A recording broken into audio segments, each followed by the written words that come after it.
Former movie producer Harvey Weinstein faces up to 25 years in prison following his conviction on 2 charges in his sexual assault trial in New York. He has been convicted of third-degree rape and a criminal sexual act in the first degree. Weinstein pleaded not guilty to sexually assaulting former production assistant Mimi Haleyi and raping Jessica Mann, a one-time aspiring actress. The 67-year-old still faces charges in Los Angeles for the alleged rape and sexual assault of 2 women in 2013. For more on the story, we are joined live now by a correspondent in Washington, D.C., Kate Fisher. Kate, good evening and thank you for joining us on The Globe this evening. He's been found guilty. He has been convicted. Now, just explain to us what these charges really are and why these particular ones and not the others included. That's right. The jury didn't find him guilty on all counts that he was charged with.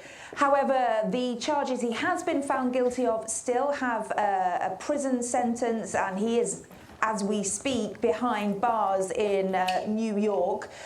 So whatever the sentence is, he will be at least 5 years, for at least the next 5 years, he'll be in jail.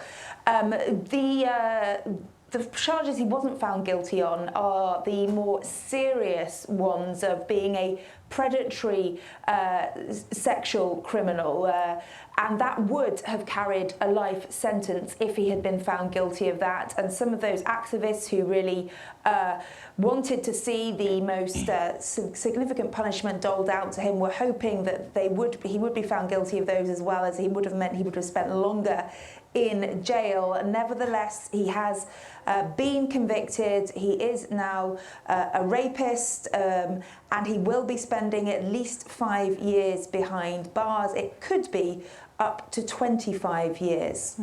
And what's the reaction been like, especially for people like Ashley Judd and Asia Argento, who basically kind of started this whole movement, including, I think it's, if I'm not mistaken, Rosie Byrne, who, were kind of at the forefront, and then more women came out, and especially after Bill Cosby's case also had him end up in prison. I think there has been a huge sigh of relief breathed by many of these women. Of course, they are delighted as well that they have had this result, although, as I say, some would have liked to have seen him obviously convicted on all of the charges against him. There was concern last week that the jury still hadn't come to its conclusion, and there were concerns amongst some of these women's movements that perhaps they were not going to get the result that they so desperately wanted. So I think there's a huge sigh of relief today that they have got this conviction, and it really is a milestone. It's a landmark for legal history in the United States, and it's a big milestone for the movement that has built up around the Me Too movement. This is the most high-profile, most powerful person who has been convicted, having been accused of these crimes, and it really does kind of suggest that there will be a sea change in the way that women are treated in Hollywood, in the movie-making industry. In fact, there already has been, just on ever since Harvey Weinstein was accused of these crimes and it started to be talked about a lot more, changes have started to be being made in Hollywood to do more to protect women in an industry that has often been seen as one where things can happen that are criminal and not get reported. There has been some disappointment with the jury's decision to acquit him on the predatory sexual assault, the most serious charge that he faced. That disappointment, are we likely to see maybe an appeal coming through at any point in time, or is this verdict going to be accepted? Well, his defence team have already said that they will be appealing the convictions that he has been given by the jury, that they believe that they are wrong, and they will be doing all they can to appeal it and overturn it. It is rare for a judge to overturn a jury's decision, so they will have an uphill battle on that. When it comes to those more serious charges that he was not found guilty of, I think one of the big problems for the prosecution in this case was that all of these crimes were happened many years ago, some in 2006 to 2013. There was not physical evidence still available. It really was he said, she said.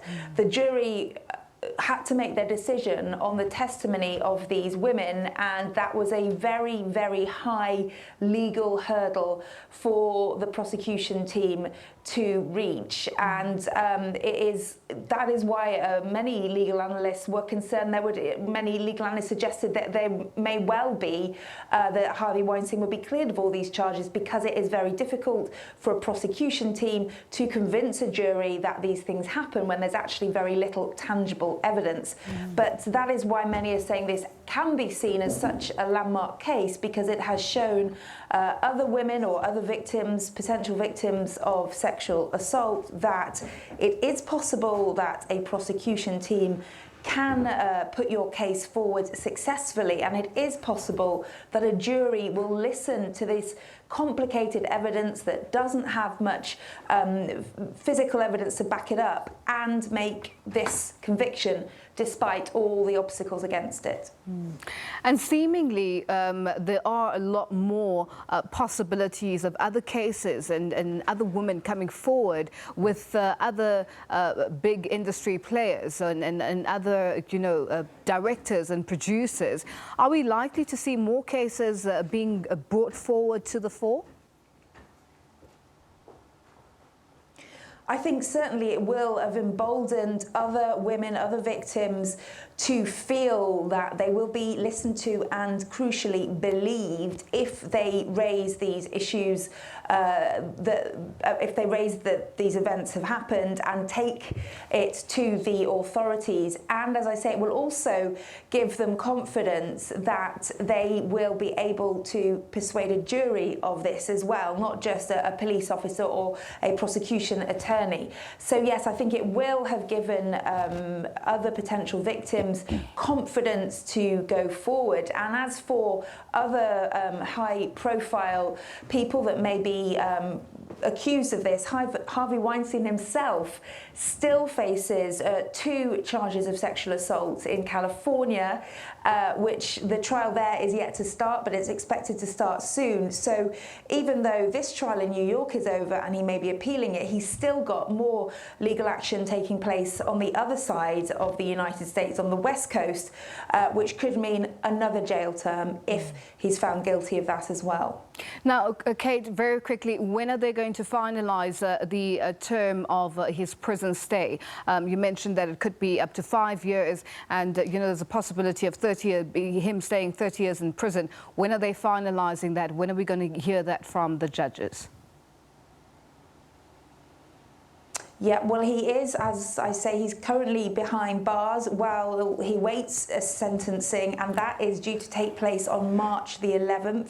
So next month, that is when we'll find out what sentence the judge has decided to hand down. As you say, it will be between 5 and 25 years. And as I say, despite that, he still faces more charges, which will be heard in a court in California very soon.